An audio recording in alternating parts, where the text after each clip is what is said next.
Alrighty, hello and welcome back to the channel. My name is Taylor and today is going to be my September reading wrap-up.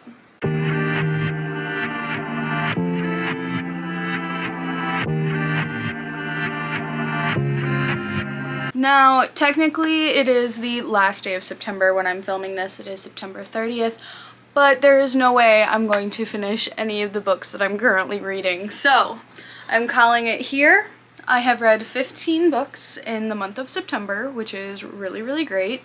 It was kind of a weird reading month. You'll see it was just spanning all genres and different sorts of things, and I'm really excited to share that with you guys. So if you love reading or crocheting, don't forget to give this video a like and subscribe to the channel. I would love to have you as a part of our little community. You can also check me out on Instagram at Tatey Creations or Tatey Creations Reads. You can also check out my Shopify account if you are interested in supporting the channel by purchasing a physical handmade product from me. So with all that out of the way, let's hop in. So the first book that I finished this month was a reread. I had a couple of rereads this month. And so this is Crave by Tracy Wolff. I've talked about this a little bit in my most recent reading videos. So Crave is about a girl named Grace whose parents both very suddenly pass away in a car accident. So she is shipped off to Alaska to attend a private school that is run by her uncle. And so she's hanging out with her uncle and her cousin, and things just like things are weird at the school. It feels like everyone's trying to kill her and she can't figure out why. There's also obviously a romance subplot. Specifically in this one, it's very broody. I think that if you are looking for a magical school to really cling to, if you're trying to distance yourself from maybe the other very popular one, Katmere Academy would be a good one to maybe look into. The writing is really fast-paced. Even though this is a chunky book, it does go by pretty fast. This is the first book in the Crave series by Tracy Wolff. It is a 6-book fantasy series, and this one is probably like kind of the least fantasy of them all. It acts mostly as a paranormal romance, but as we, talk more about this series, it gets to be a lot more fantasy plot driven rather than just romance. So it's pretty fun. It's really cool. I do recommend, picking this up. The next book I read was Night Bitch by Rachel Yoder. So this is about a housewife who is turning into a dog. There's a lot of commentary on this in this book about being a mother, specifically a stay-at-home mother, and what does it mean to be that in society. And like, you love your kids, but you want to be able to be a part of society and feel like you're continuing moving forward in your career and all this stuff. And I wouldn't call it horror. It's just like very weird. Very good for her towards the end. I don't know how I feel though about the sort of commentary of, it's kind of like, well, if you just stop complaining and like just lean into it, then you'll be happy. And maybe that's not the correct interpretation, because especially once you like finish the ending of it and all that stuff, it's just, there's a lot going on in this book and it can be a little bit hard to decipher. At least it was for me. If you've read Night Bitch by Rachel Yoder, let me know what you think in the comments below. I would love to have like a broader discussion just about this book in general, because I am not a mother, so like I don't know what it feels like to, have all these different feelings. I thought that the commentary was really good and really interesting though, so I would just love to hear more opinions on this book in particular. Next is Shiver, Junji Ito Selected Stories, and this one was really interesting. So one of them is about like a curse where the girl that's like across the street from our boy's POV, she like, her entire arm has like holes in it. So definitely not for if you have, what is it called, trichophilia or whatever, like the little fear of like holes really close together, but they're like shivering because the wind is going right through them. Really interesting, fun things. I really want to own more of these like short story collections. Most of these I do check out from my library. Next is Sacrificial Animals by Kaylee Peterson. So the book is told from the point of view of Nick, who is returning home with his older brother. They're returning home to Nebraska to visit their estranged father, who is dying. And he's like, cancer spread, I only have a week to live, please come home. The older son is estranged from the father because he married an Asian woman. And a lot of it has to do with Nick, the younger brother's relationship with his sister-in-law and their kind of affair. Also very much a good for her book. I will say Nick Marrow is insufferable. He, like, poor kid, just kind of obviously had a rough upbringing with his father, but then as an adult, I don't know, he's just a white man who thinks he knows everything. I thought that this book could have been a novella, though I do think that it was a little long. Next was The Yellow Wallpaper by Charlotte Perkins Gilman. So I actually read this short story while I was out traveling for work. So what I did was I just checked it out from the library on my phone. So I know that this says like, oh, other stories as well. I only purchased this to read The Yellow Wallpaper, which I definitely will reread at some point. It just was very twisty. It's about a woman who's like going crazy looking at yellow wallpaper in her bedroom. Like, there's not really much else to say about that. Next was The War of the Worlds by H.G. Wells. This book is technically considered a classic, but it's really interesting in the fact of it is a published novelization of a radio show. So The War of the Worlds is about Martians coming and basically just trying to colonize Earth in a way, and how we as humans are like ill-equipped to fight back against the advanced technology that they have. War of the Worlds came out in 1898. So this is, you know, an older work of fiction. I listened to the audiobook and I found it to be not that hard to listen to.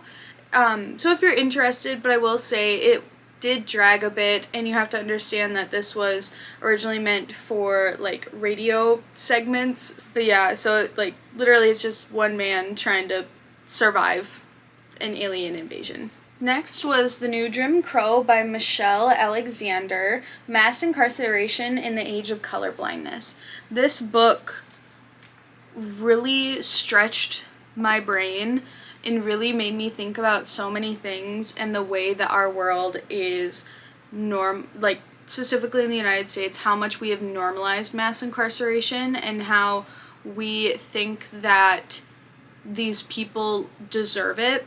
And it talks a lot about how when you are labeled a felon, or even if you go to jail, you are relegated to a second-class citizenship. And most of the time that second-class citizenship is reserved for Black people or people of color. Specifically, this book focuses on the way that Black men are treated by police officers with like stop and frisk campaigns and random house searches in impoverished areas and all these different things, and how it affects these people. This book was written a year after Barack Obama became president, so it came out in I think 2009 or 10. It still holds very true. It talks a lot about like the history of the war on drugs and how like the war on drugs was declared, but then crack cocaine didn't hit the streets until like 2 years later. This is a very pivotal piece of nonfiction if you consider yourself someone who likes to read about race and being a better ally. I thought that this was really interesting. Like, the thing that I guess challenged me the most, because I had never thought to challenge my ideas on prison system. Like, I knew, like, oh yeah, there's no reason people should be in jail for nonviolent drug crimes. But then you learn even more about how, like, so crack cocaine and powder cocaine are exactly the same, but powder cocaine is considered like the rich white man's drug, whereas crack cocaine is predominantly used by people of color. And so their sentences are vastly different. So like 1 gram of crack cocaine is the same sentence as 100 grams of cocaine, but a lot of times the white people can kind of like pay their way out of it. So it's like this ratio of like 1 to 100, and getting caught with like 1 gram can get the person of color like 10 years in prison for just possessing it. And I never had thought about these different things before. I'd never been kind of subject to these facts and all these different things, and it just like really opened my eyes. I'm like, yeah, this is like not right. Yeah, so highly recommend. I thought that this was a very good work of nonfiction. Next is Ecstasia by Claire Legrand. So this is about a girl. She starts out the book without a name, and she lives in a pilgrim-esque town where they are super Bible thumpers, and what they do is they have 4 women be the saints of the village, and like once a week these women get the crap beat out of them because women were, according to the elders who are men, women were the reason that the modern world fell. So what they do is they anoint these saints, and then they let all the people in the town beat the crap out of them once a week, and they are just supposed to like sit and take it because it's women's fault that everything fell. And in that, our main character becomes really close with the other saints because she's anointed like right away when this book starts. Her and the other girls become good friends, and they run off into the woods and they find a group of witches, and things kind of like divulge from there. There are so many things that are going on with this book. I would say that it has a lot of like magical realism to it. I thought that it was really interesting. And honestly, I liked it a lot better than her other novel that I read, Sawkill Girls, from last year. It's also sapphic.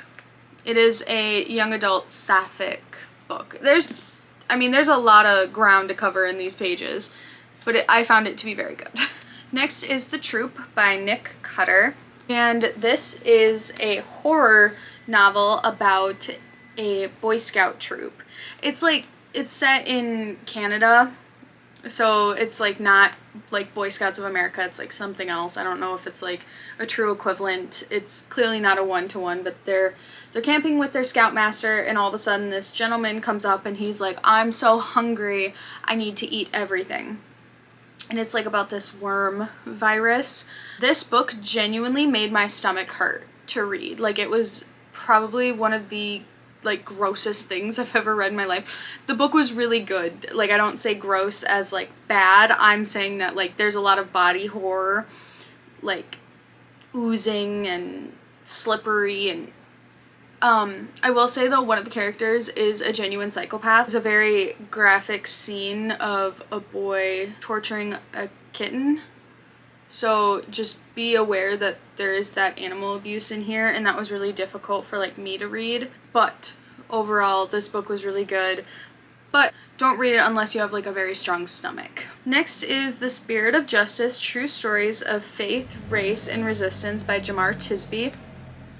So this was his kind of follow-up book to The Color of Compromise, and it is specifically about stories of resistance, and I thought it was really good. It's hard because it's like they are short stories, but they're all interconnected, and he shows a lot of different ways that resistance is talked about. So one of them was a girl fighting back against her abuser, and then she was convicted in a court of law, but she was like a slave girl. She resisted by, fighting back.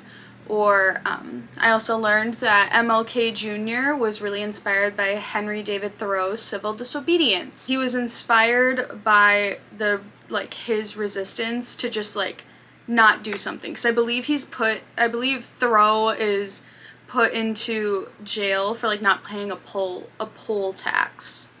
So it's something along those lines. I thought it was a really interesting book. It is a little bit long because I checked this out from the library. I had to read it within a certain amount of time. I would have liked to have taken a little bit more time with it, but it is what it is. That's, you know, how the library works and all that. Next is The Women by Kristen Hanna. This is about a woman named Frankie who goes over and is a nurse in Vietnam during the Vietnam War. Only half of this book is about her actual time in Vietnam. A lot of it is about her treatment once she comes back from Vietnam, about the United States' perception of the war and how veterans were treated both by other civilians but also by the government, how she had a really hard time adjusting back to everyday life amidst her PTSD. It was so good, so devastating, and I thought I was just floored by this book. And it definitely put things into a bit more perspective for me. Like, I think I do want to learn more about the Vietnam War. My grandfather's actually a Vietnam War vet. He was drafted, so it's not really like he had a choice. So this definitely made me think more about wanting to learn about, you know, those conflicts. Next is Crush, which is the second novel in the Crave series. There's not too much that I can really say. I don't want to spoil things, but this is where things really start to ramp up. Like I said, I think the first book really is just like a paranormal romance. It could almost, if the last chapter was different in Crave, it could be a standalone book, but it's not. So we continue the story, and this is where we start setting up a lot more plot points that are going to carry us through the rest of the series. Next was Time of Your Life by Jessa Hastings. This was definitely, I think, Jessa Hastings' shortest book that I've read of hers. This was only around 350 pages, and it was not as good as her other books, in my opinion. I think that the characters are still compelling. Do they feel a little recycled? Isolde does. Joa is like dark BJ, essentially. So like, we have Isolde, who's a supermodel, and Joa, who's a rock star. They lock eyes across the room, and it's all downhill from there. They have this very turbulent love affair because Joa is basically a POS. Like, Isolde, sure, she is bratty and all these things, but I don't see it as a bad thing per se. The biggest problem is communication, but I mean, he's 23 and she's like 21, so it's not like I expect anything different. It was fun, it was fast-paced. I don't know what the second book is going to bring, but I'm absolutely going to read it. But if you were to be like, what are your favorite Jessa Hastings books? This one would not make like the top 3 for me. Next is The Bible Says So by Dan McClellan. This book was so interesting because it, chapter by chapter, breaks down different misconceptions of the Bible. So Dan McClellan, he is a TikToker, but he is a scholar, a biblical scholar from Brigham Young, and then I believe he said he studied at Oxford. So, like, mans knows his stuff, and what he does is he puts a lot of pieces of the Bible into perspective of, you know, when it was actually written and why it was written the way it was, and how there aren't really a whole lot of jurisdiction for the Bible to be, you know, having all of these modern day rules for us, because it's not, like, we don't live in the society in which the Bible was written. Also, the Bible was written by man. It was written by man. And I feel like that's the biggest thing that people forget about. It was written by man, by a lot of different people. Like, Paul alone is like 5 different people. People just claim to be writing under the name Paul. So it was really cool. It definitely makes me want to learn more about biblical theology and the history of the Bible. I think this would be a really good starting point if it's something that you're interested in. If you have a very staunch viewpoint of what the Bible represents, though, you really need to go into this with an open mind and understand that what you have been taught might actually be different than what history and historians actually agree that these passages mean.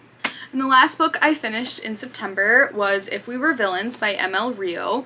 So I know that a lot of people talk about like, oh my god, the Shakespeare is so hard in this book, like it's so hard to understand. So I listened to this mostly on audio, but I like tandem read it mostly.